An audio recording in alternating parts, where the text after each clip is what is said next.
daily, doing a lot of data analysis about various tourism forms, and thinking about military tourism. That's like the first idea.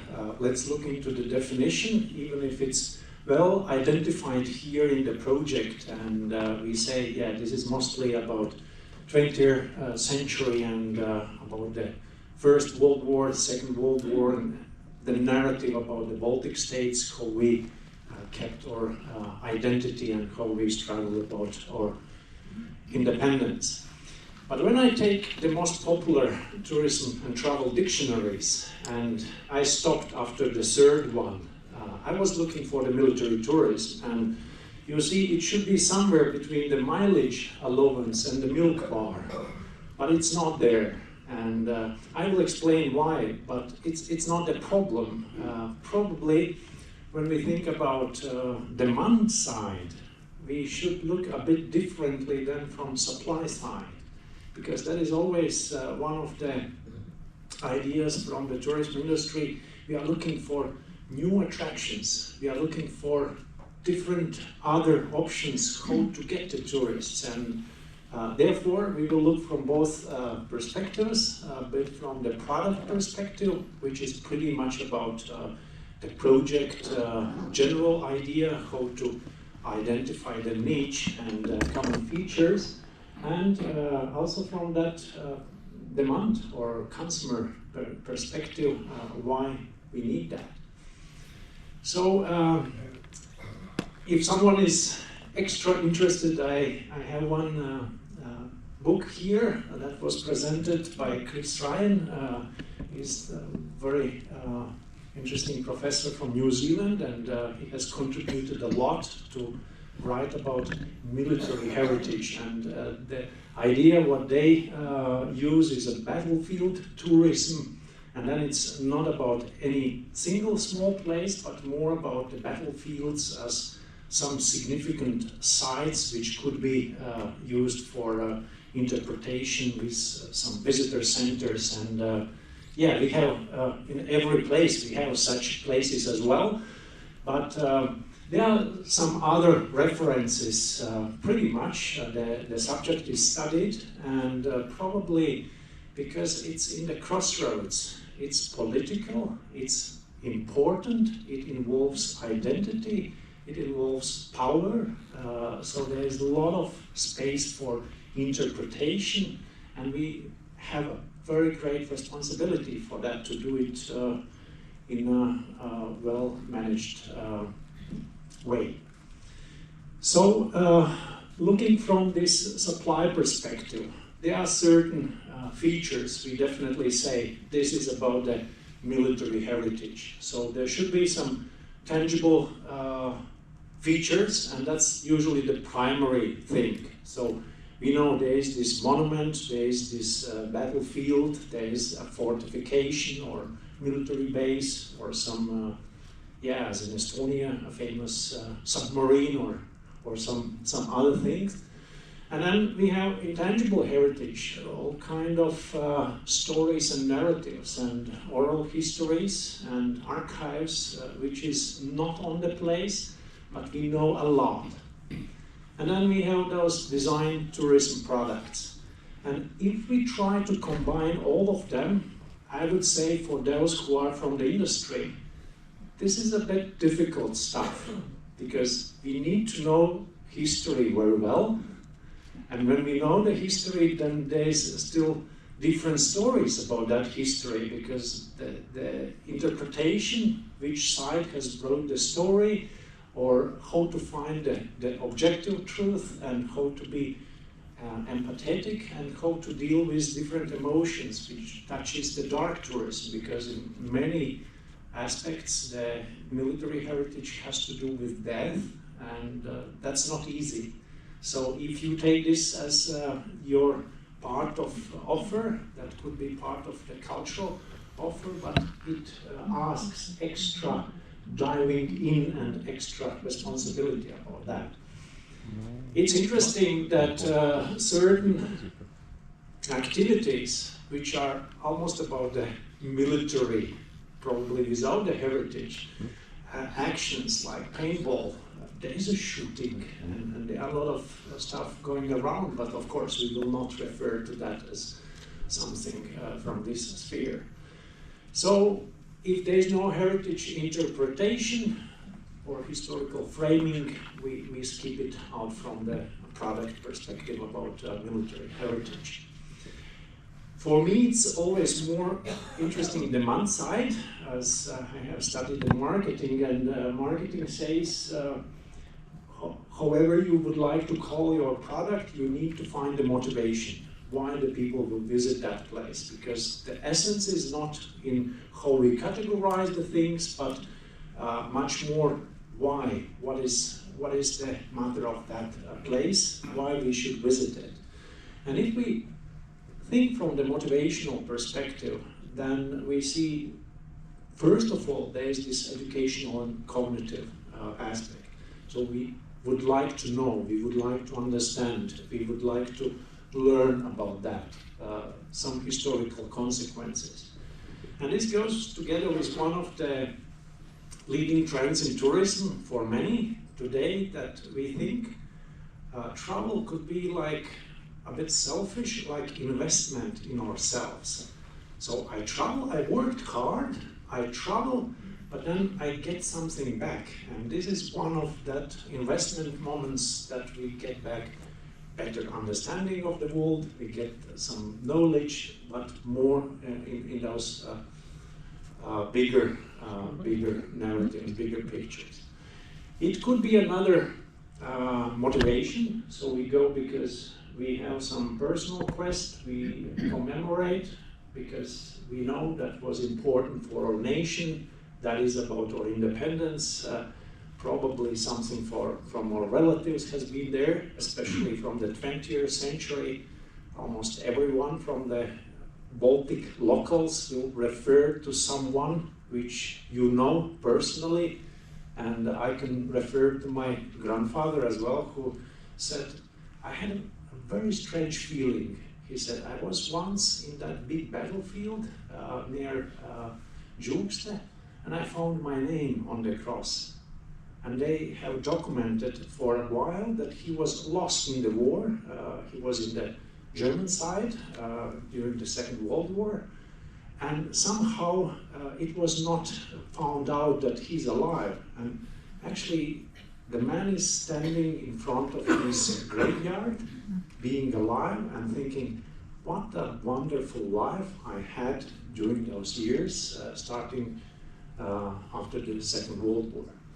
So I get very emotional about that, but going to the next one, it could be experimental and immersive, and this is part of that staged experience, like like we have in the battlefields, like participation in some events which recall those historical battlefields, or we have interesting storyline about the identity and cultural interest, and it probably differs from this educational that in some of the cases this is much more important for the local people to identify yourself, to feel that belonging, and probably as identities are always political, say that we are and they are not. So if we visit that place, we belong, and some who don't, they don't belong. And we know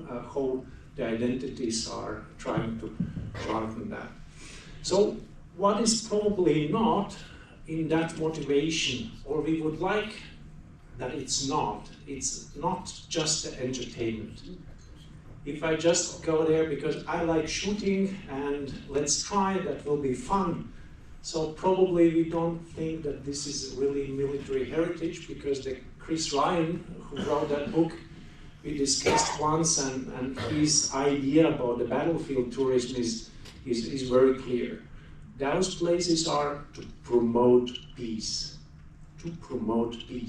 So that is the only reason behind, if that's the travel, if that's the tourism, there's an economy, but it's an important message. We don't provoke people to go in the battles after visiting that, and there is this fragile line in between.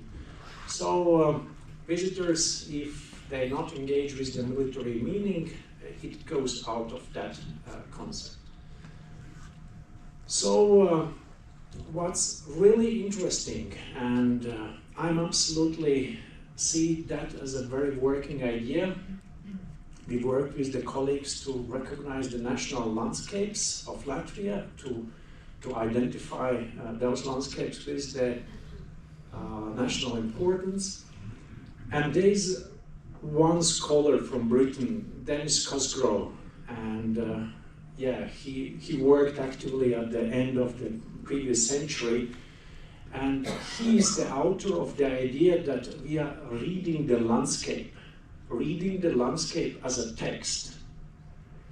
And this is how I would say this is totally the agenda of every tour guide, and this is totally agenda of how we do the interpretation of tourism as tourism enterprises. That means if we thought about Latvia, then I need to find like 20 pages of the book who says the story about Latvia. And from the interpretation theory, from Freeman Tilden, we know that we need like 3 elements. We need the audience, we need the evidence, and then is my story. And this goes together that if I know the oldest land in Latvia, what you can see is the sandstone cliffs, so probably we start there, then the prehistorian age about archaeology, there are certain settlements, so we go to that place, probably Lake Burtnieks or Lake Lubans or something, and then we are finding those special break points where something has happened, and know what we see in the landscape. This is pretty much about our land, about our nation, about how it looks like. And for example, this Ložmetē accounts about the Christmas battle from the First World War. This is one of those national identity places where we can say, yeah, this is so deep into the culture, and this is so important for our independence, that I have found one interesting mistake, that it has such a great meaning for people that 400 times it was cited that this is culturally protected site. There is no any status for that site to be culturally protected. But people, even serious journalists, they recite, and others, they even don't doubt how it could be a culturally protected site. There is no such a status for all that field. But the meanings, ideology, symbols, that is something what are important elements in landscapes, where we tell the story and we say this land belongs to us and this is how it derived. So probably that's one of the must-visit places. If you are in Latvia, you need to hear that story, and this will be one of those 20 pages in Book of Latvia about what we are and how we did that.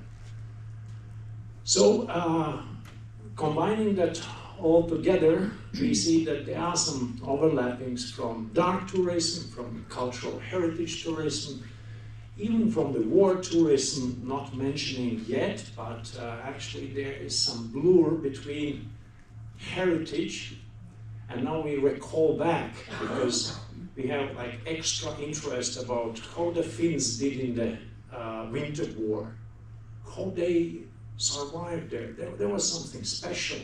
Or we think, oh, the Cold War, that was already gone. And now we start to think, it's back again. So we go back into those situations of heritage to explain the complex and comprehensive system of today. So why the world goes crazy and what's going on. But for the heritage, we need interpretation. So I know from today's program there will be a lot, and that's a very important part, and we need intentional engagement. So those are people who are willing to visit those places. They are not forced to be there, and this is maybe a very fragile moment about Baltics, because as a school, as a pupil in the school. I was in the class 2, so 8 years old.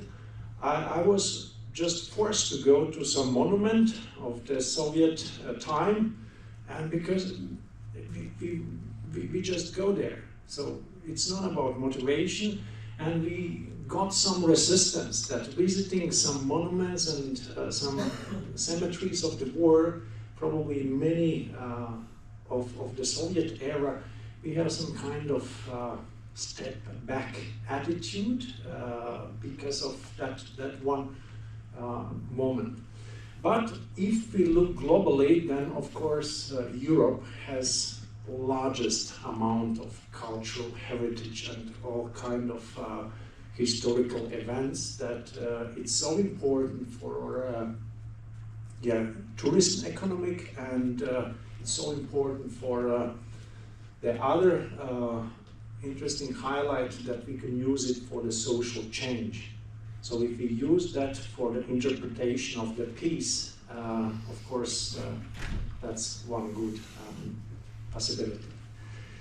So thanks to Katrin, I got the data what were used in Latvian case for collecting the sites of military heritage importance.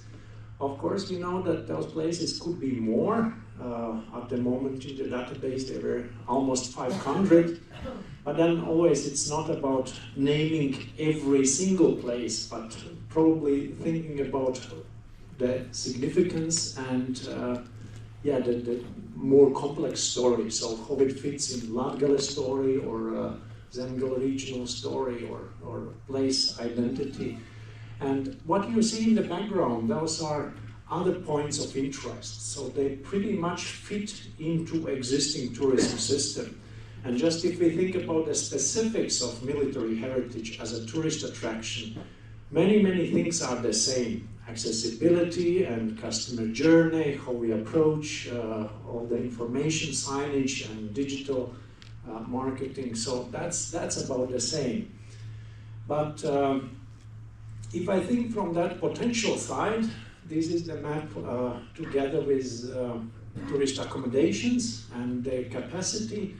So having the same dots, we just, in a first glimpse, we see it overlaps pretty much with the existing hospitality industry, which means if I would be owning the hotel and I see, okay, this is another opportunity for me to get some culturally interested tourists, so that's the opportunity.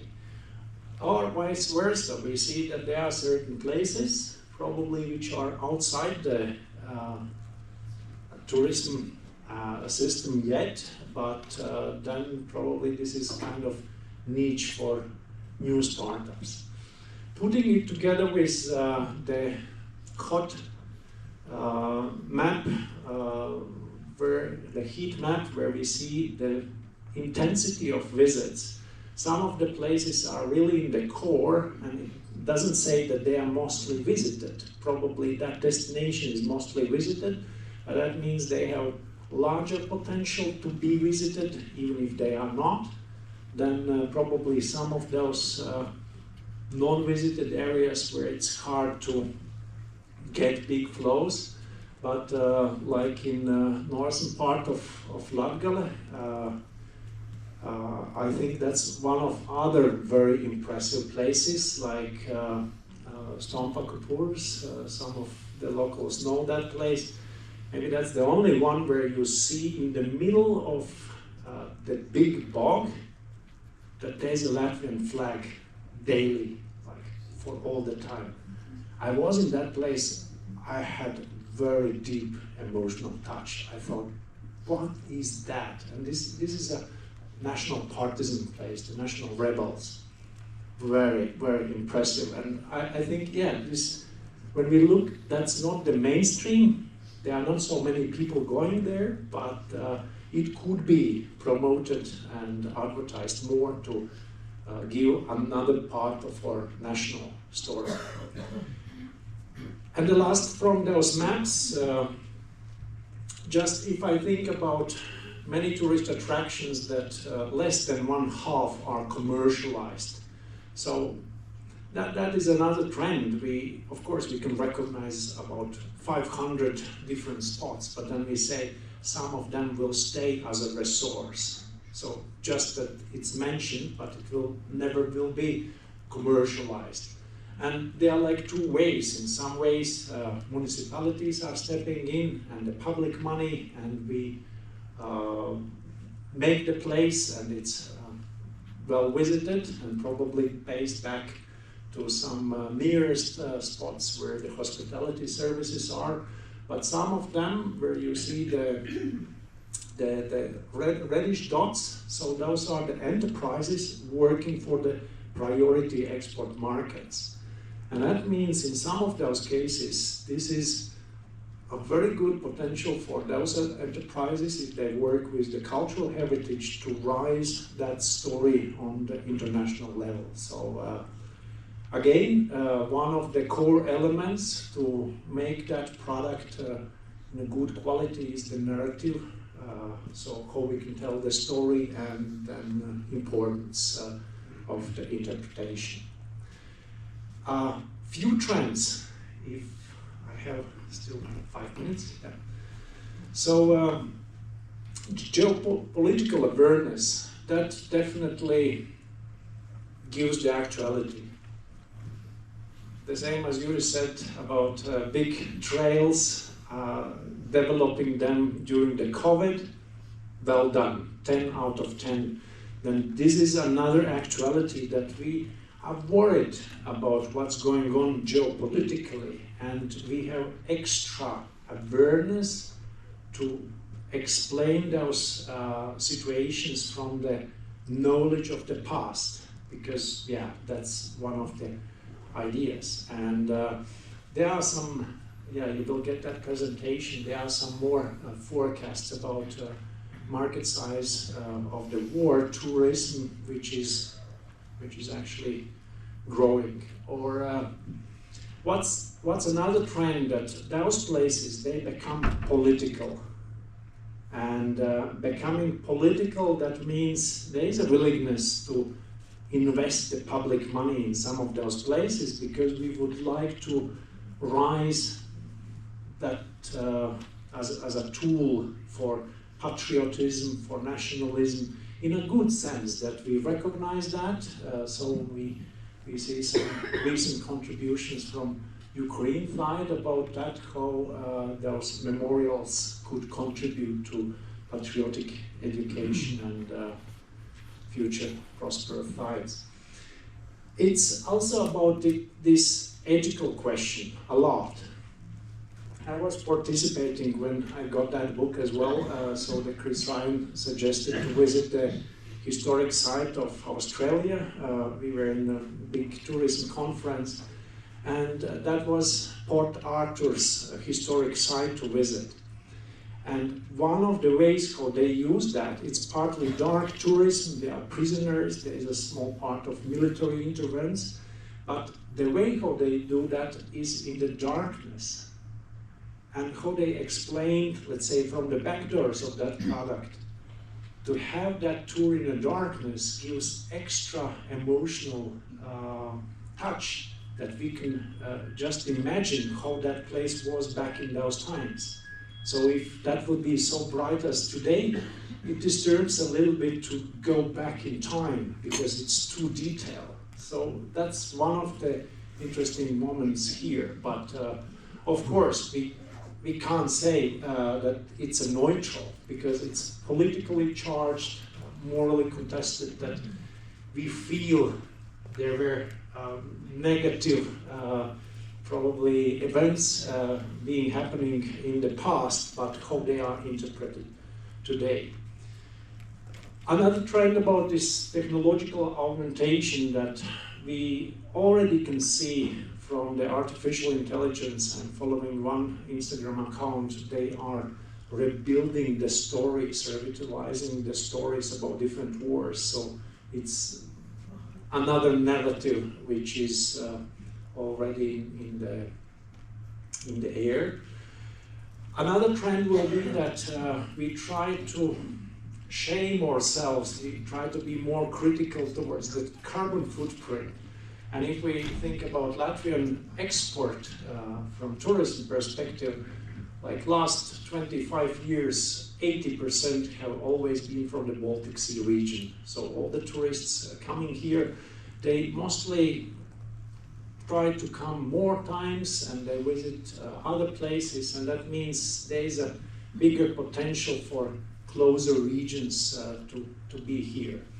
And then probably last big notion to mention, in the cultural society development, philosophers say that we are now living in another big time, and it's called like metamodernism. So there was a modernism, like the guy from America is totally the example of modernism.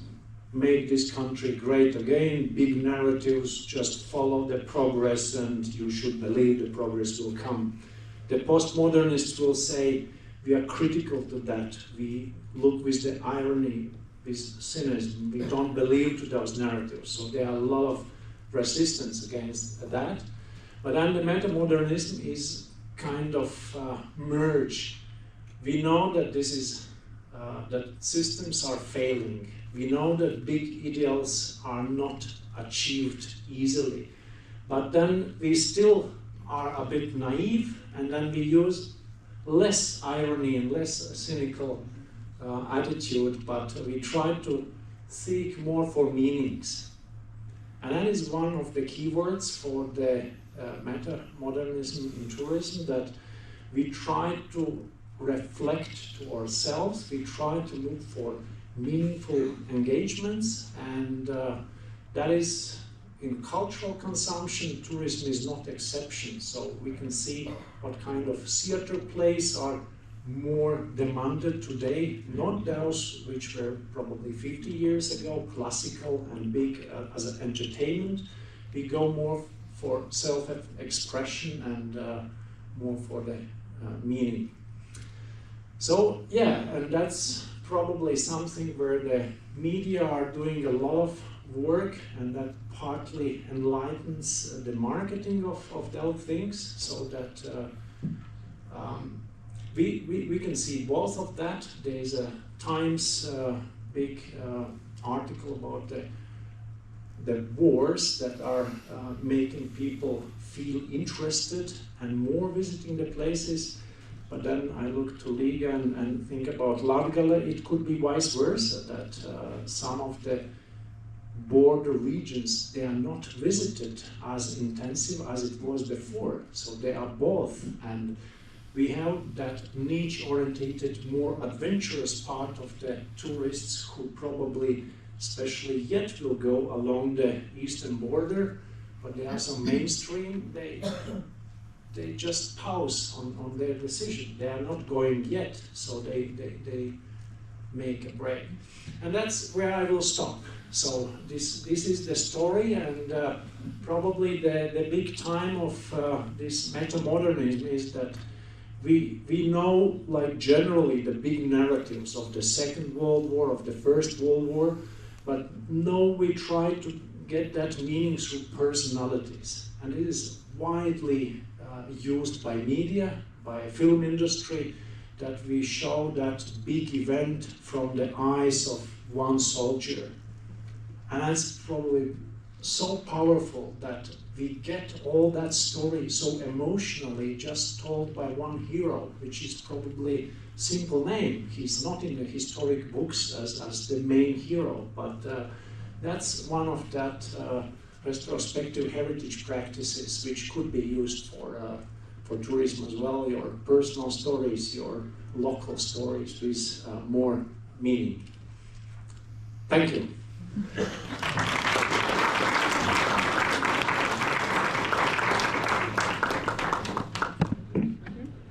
Is there questions to Andris?